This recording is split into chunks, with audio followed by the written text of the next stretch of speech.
Hello, this is Mrs. Mills, your instructor for English 112, and I wanted to take a little bit of time to talk to you about the annotated bibliography that is due at the end of this week.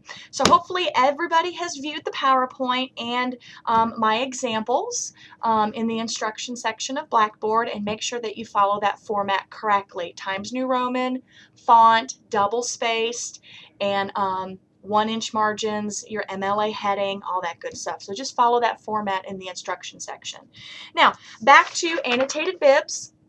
I showed you this before, and what you're doing is you're constructing new research on a theme from Gift of the Magi, and again, example themes could be young love, finances in marriages, holiday overspending, or maybe debt in general. So generate a theme, and you are going to research your articles from your online databases on that specific theme.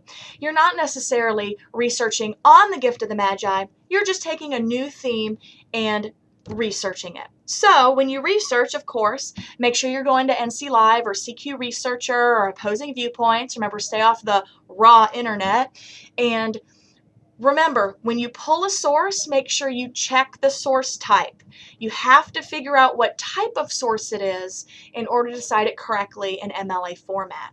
Remember to do that, you click on the source name itself. So if the source name is Time, as in the magazine, you click on the source name. The next screen, you look down the screen and you'll see publication type.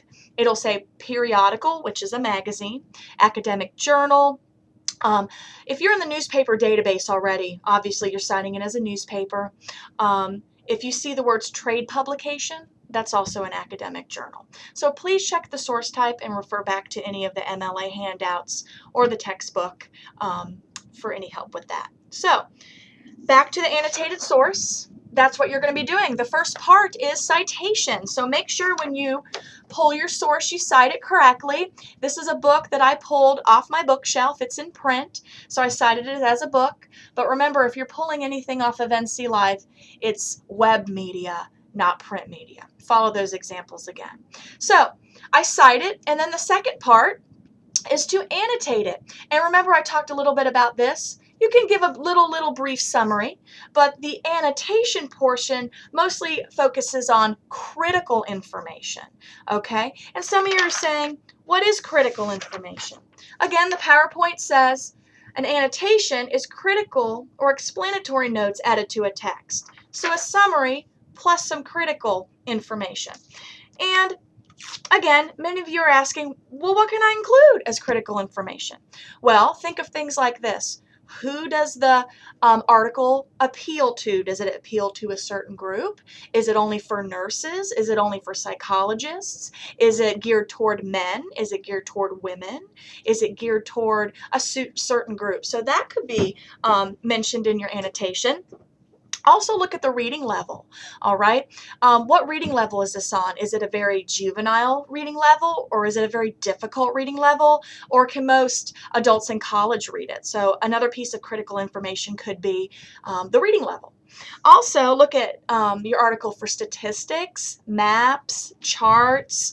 That can be included in your critical information. Also look at the length.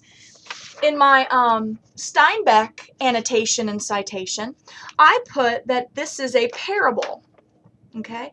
A parable is a short story.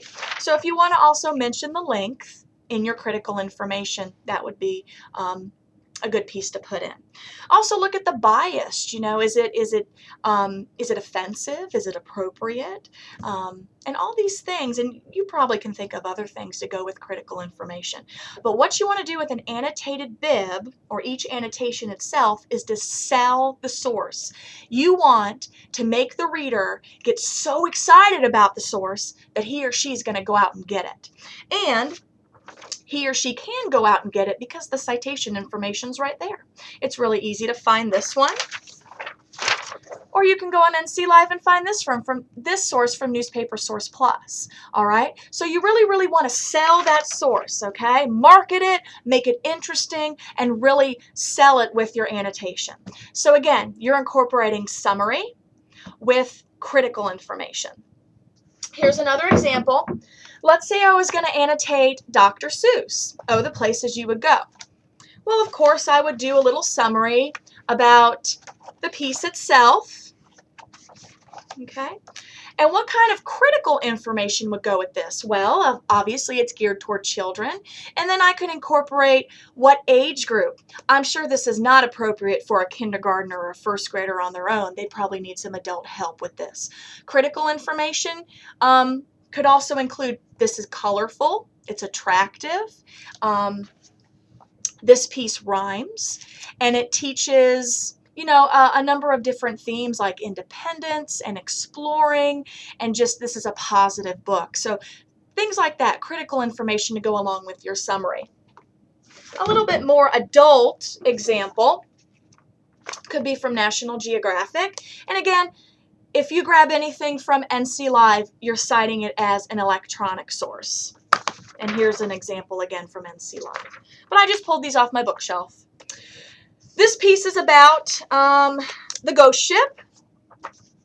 That's exciting. Ooh, ghosts. So if you'd like to cite this and annotate it, of course you'd cite it correctly. This is a magazine. If you found this article online, again, it would be an online database magazine. All right, so I would read this, get a good idea of what it's about, give a little piece of summary information, and then give critical information. Who does this appeal to? It probably appeals to history lovers, sailors, people interested in nautical themes, or maybe people just interested in ghosts in general. Look at the reading length, look at the reading level, and of course National Geographic is known for its well-known photography. So I could probably mention that in my annotation, that it has beautiful, majestic pictures. Okay? So again, when you're doing annotations, you're going to mix summary with critical information. And I hope I've given you enough examples. Please remember to follow the rubrics for the annotated bibliography. And remember, you're researching on a theme from Gift of the Magi. Okay? If you have any questions, feel free to email me. And remember, these are two separate assignments. You have the summary assignment with Gift of the Magi. You're going to turn in the summary, the margin notes, and the inquiry questions. That's one assignment. And then the annotated is a separate assignment. And both go into Blackboard and Turnitin.com. You're also going to turn in your inquiry questions, which are your open-ended, debatable, argumentative questions.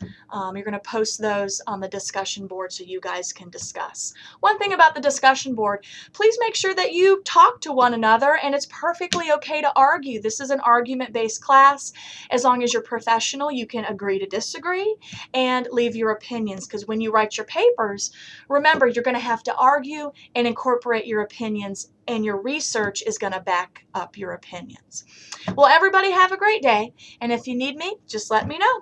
Bye.